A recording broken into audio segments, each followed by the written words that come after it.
Happy Pride Month to everybody. I've got my Snoopy Pride hat on, and today is actually Pride Day here in LA, so it's exciting to have an event to be a part of. So I'm going to read two poems, one brand new one that's going to debut in your journal, and then another one from my book, Sentinel Species.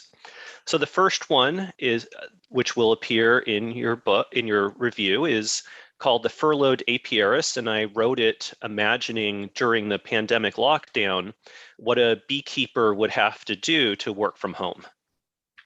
So this is called The Furloughed Apirist. When the lockdown began, he feared becoming trapped in a single hexagon cut from the comb, becoming the drone too isolated to feel the queen's frequency tickling his leg hairs. So the apiarist brought his work home, stored the boxed hives in his attic, and listened as the bees slowly emerged overhead, their buzz amplifying like a pipe organ humming through cobwebs and boxes of forgotten junk.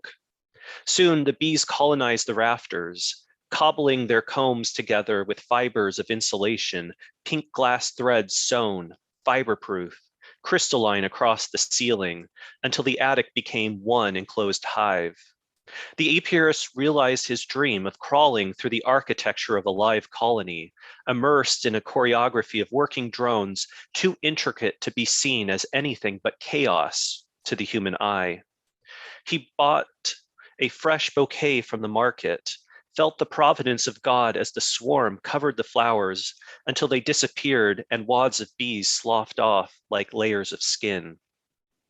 As the sheets of honeycomb thickened, the attic door caramelized shut and the bees seeped into the crawl spaces, down into the bones of the house. Honey oozed from the walls, dripping from the eyes of paintings like a weeping miracle in a monastery.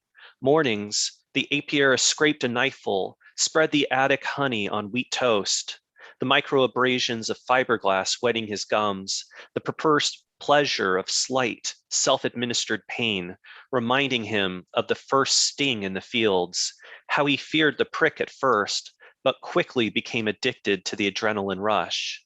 After weeks, the trickles turned to slow golden cascades pooling at the floor. He could drain it through an open front door, but why let the world in? Why let the cruel wasps and predatory hornets of the world taste even a dollop of his sweet labor? So he let honey fill his rooms. At first, he splashed around in galoshes, singing in the viscous rain, but soon he came to revere the syrupy gold, letting it dry upon his skin, fuse his toes together. They pay hundreds in spas for organic facials. Man has cured his ills with honey since time immemorial. This must be life.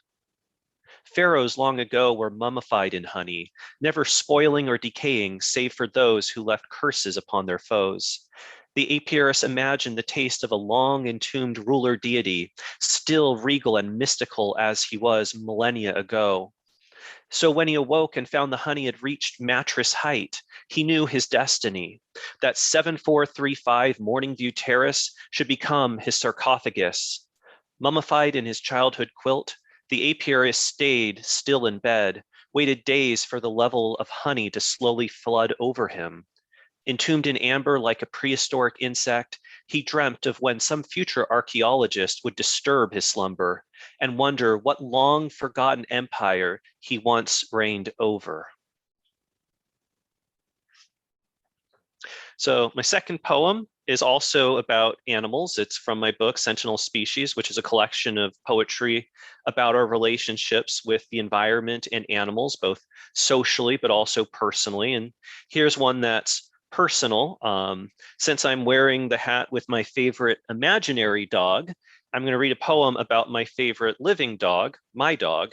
And this one's called My Dog Begs for Something That Will Kill Her. She stares up at the counter, watching me hammer bricks of baker's chocolate into tiny daggers, as the double boiler hisses to melt these cyanide chips into velvety hemlock cocoa. She flares her nostrils, licks her chops, props her ears up to plead.